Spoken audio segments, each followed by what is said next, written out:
Tim Walz has a real talent for getting under MAGA's skin. Seriously, he drives them crazy. We already know he gets under the skin of the folks at Fox News, especially Jesse Waters, who we just talked about the other day. And now he's got Donald Trump so worked up that Trump's actually calling him a loser.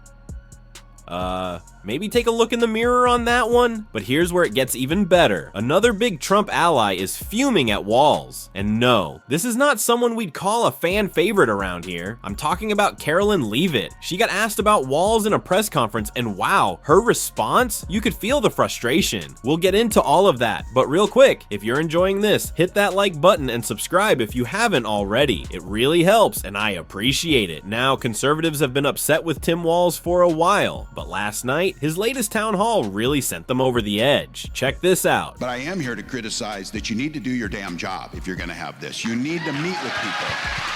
And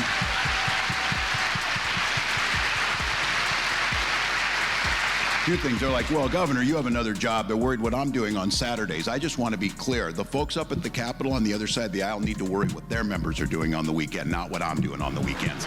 That's what they need to do. But the reason I feel so passionate, and I know there's some of you out there, I stood on this very stage in September of 2009 to a packed house, many people who were unhappy because we were debating healthcare and the ACA, and I did a 3-hour town hall moderated by Republican Senator Dave Durenberger. I was proud to defend the right to expand healthcare. I was proud to stand with the ACA, but let's be honest, how hard would it be for them to stand on this stage and defend cutting Medicaid, gutting public schools, threatening Social Security? This space is open, so tell us why.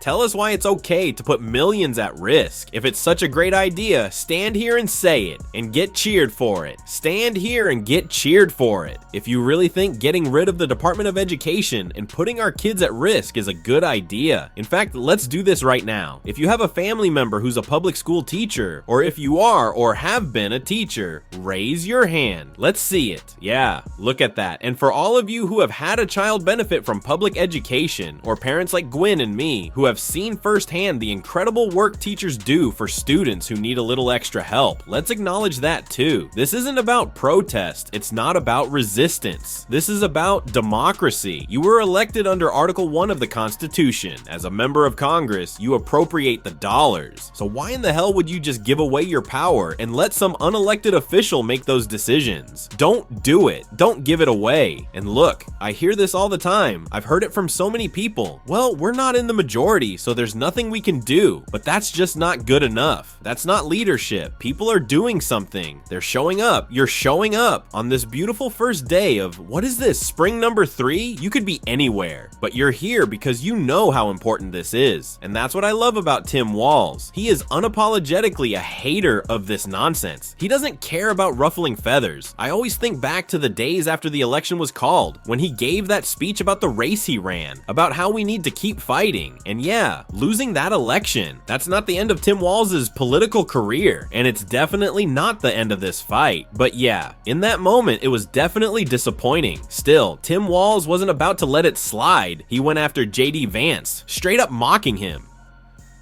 There is nothing personal, and you're not asking anything. Here's the thing. If what Elon Musk is doing is so wonderful, stand here and get cheered for it. Just cracking jokes about how the guy apparently can't even order a donut. And honestly, I love that about Tim Walz. He's always fighting back, but he's also having fun while doing it. One more on Tesla, Caroline. Tim Walz, Governor Walz, saying last night he frequently checks Tesla stock. In doing so, to quote, give me a little boost during the day. How should Americans view politicians who take pride in the downfall of an American car company? I think that's quite sad, but I think Governor Walz unfortunately is living a sad existence after his devastating defeat on November 5th.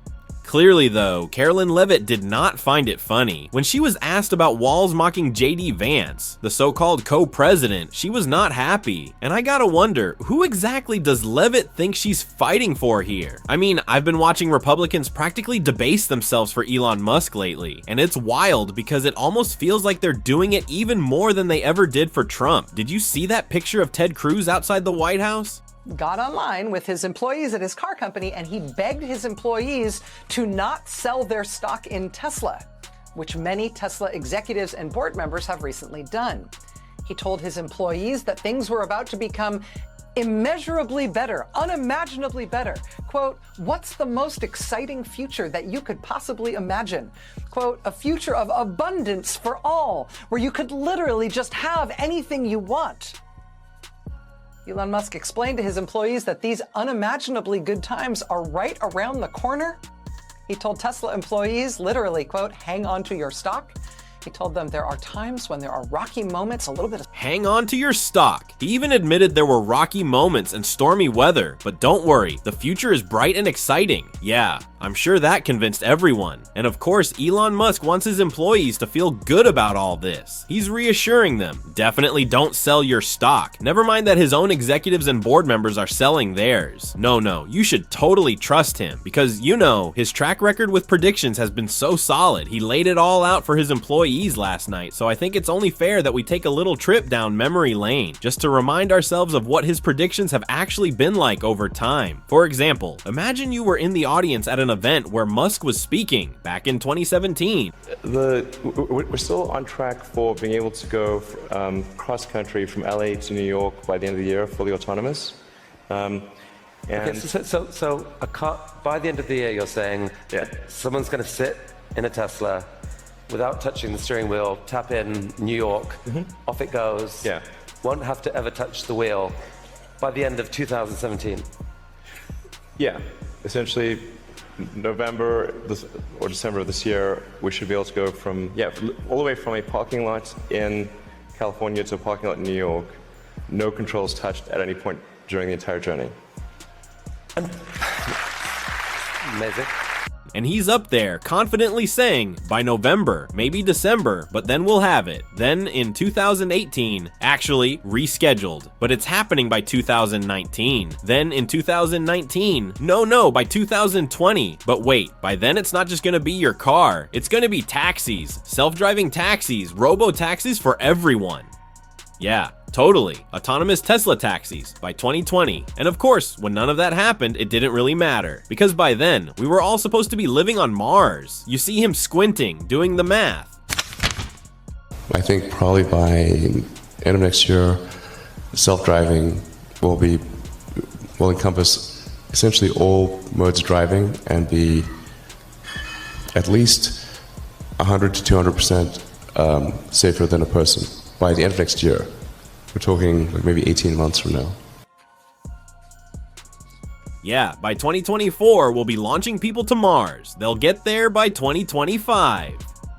Well, here we are. It's 2025, and Mars, not nearly as hot as I thought it would be.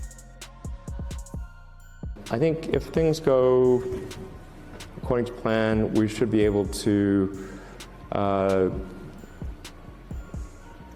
launch people probably in 2024 with arrival in 2025. Again, like, he's just doing the math right there. You see him squint.